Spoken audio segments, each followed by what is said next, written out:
Hey guys, welcome back to my channel. It's Paul here, and today I am going to propagate slash transfer some other Tradescantia into water culture. So what I did off camera before I started recording was this red gem. Beautiful, beautiful plant with very bright reddish fuchsia, almost magenta colored leaves in bright light and full sun. That was the first one I just did. And the next one I'm about to do is the Purpussii, which is another Zebrina, but it gets, in bright light, it gets all purpley as opposed to the reddish. So there were two cuttings that were in the pot. You can see they're fully rooted, and these will be going into the water next. But before I do, I just want to show you what I'm aiming towards. I mean, you've seen this before. This is one of my purple hearts this is just like two cuttings that I put in water a while ago. Roots like crazy. Plant is growing really, really well, very healthy. And yeah, this is what I want to do, except I want a fuller display. So like you can see with this one, with the red gem, there's 4 different plants in here.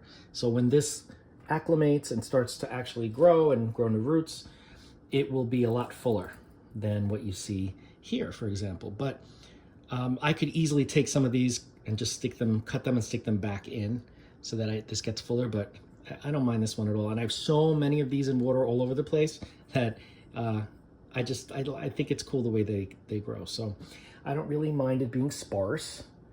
But also this one I want to show you is another variety of the purple heart Tradescantia. It's really beautiful. This one is very, very red because it was in direct sun for a while and cooler temperatures. But this is a variety of the purple heart has two names, Cartouche Giant and Biltmore Bimbo. Both I think are recognized names, but it's beautiful because it has really, really big leaves, a more robust stem, and the growth is very similar, except it's all just like on steroids. So this is purple heart on steroids. I love this plant. This one is in lava rock, and I also have another one that is in plain old water culture.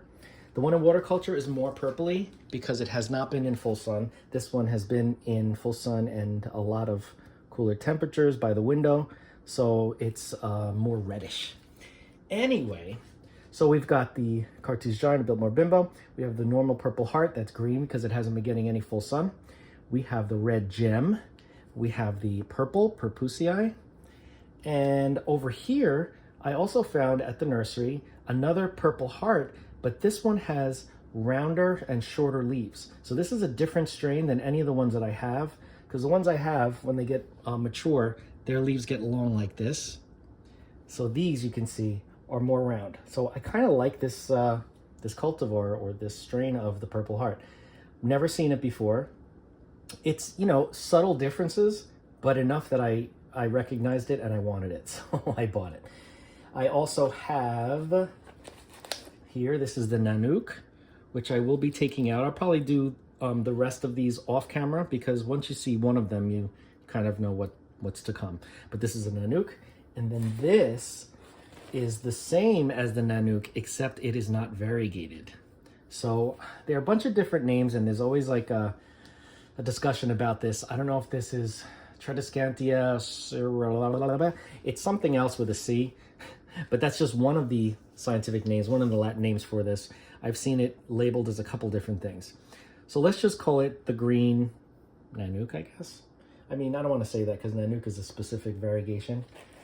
Anyway, whatever. The purple Purpussii I cleaned off already. There were only 2 cuttings in the pot. Nice root system. Technically, I really don't even have to keep the roots because these root so easily. Look at how pretty. I love when the silver has like a greenish tint. You see how the silver stripes have greenish in them? I love that. But yeah, since they grow roots so easily, I really didn't have to do that, but I did because I figured, you know what? If any of these roots survive, it'll be ahead of the game, right? Ta-da! So that one's ready. This one is done as well.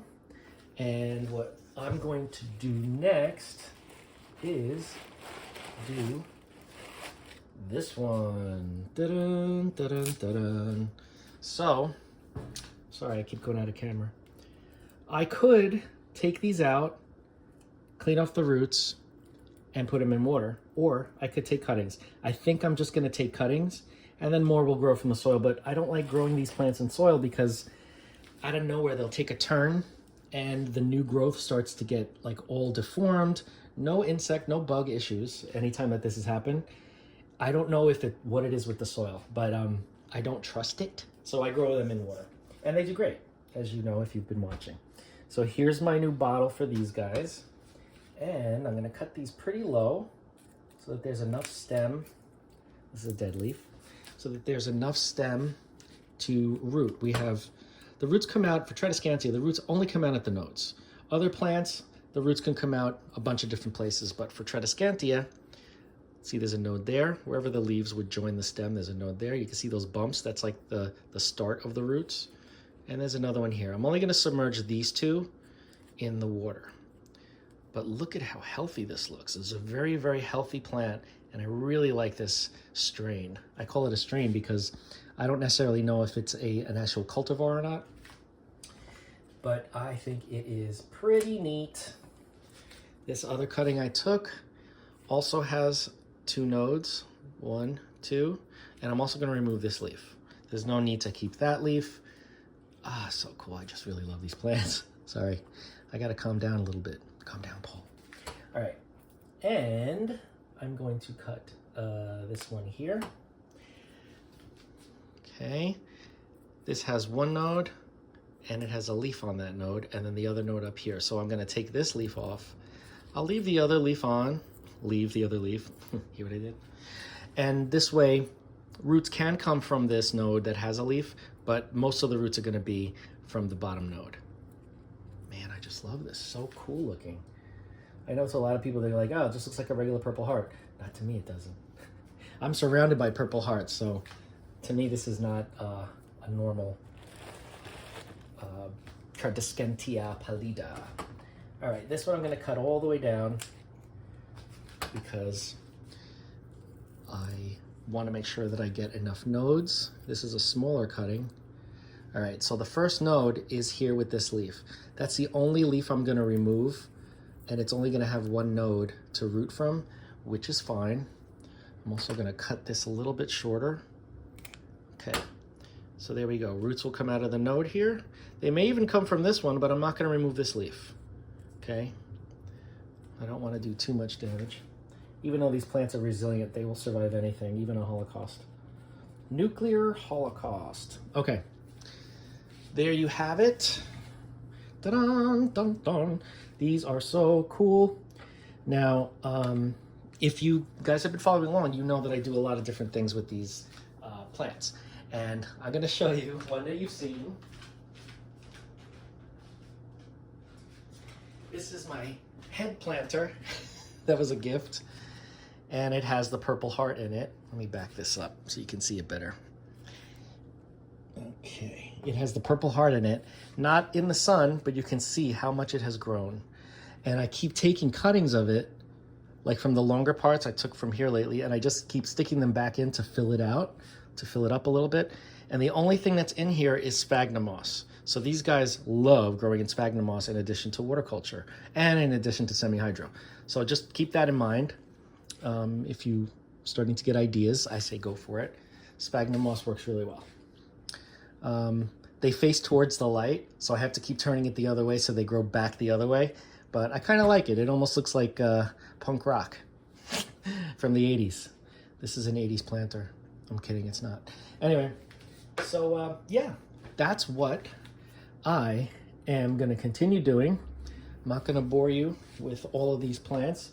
These guys I'm going to have to take out of the soil because they're not very long.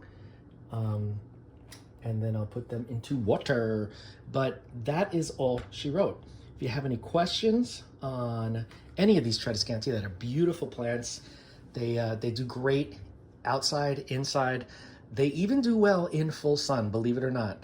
The purple heart are considered kind of like a succulent or a semi-succulent, so they are drought tolerant. And these guys, Sabrina, not as drought tolerant, but they do great in full sun. The leaves kind of get closer together, they close a little bit, and the colors get very vibrant. So if you put them in full sun, if you have a nice little plant you want to put on your porch when the weather's warm, I say go for it. They grow like crazy. If you put them in the shade, they'll grow even faster. They won't necessarily have the same coloring, but they won't look bad. They do really, really well in the shade, and part sun, part shade, and full sun. So anywhere you want to put them, they will do fine. So just keep that in mind.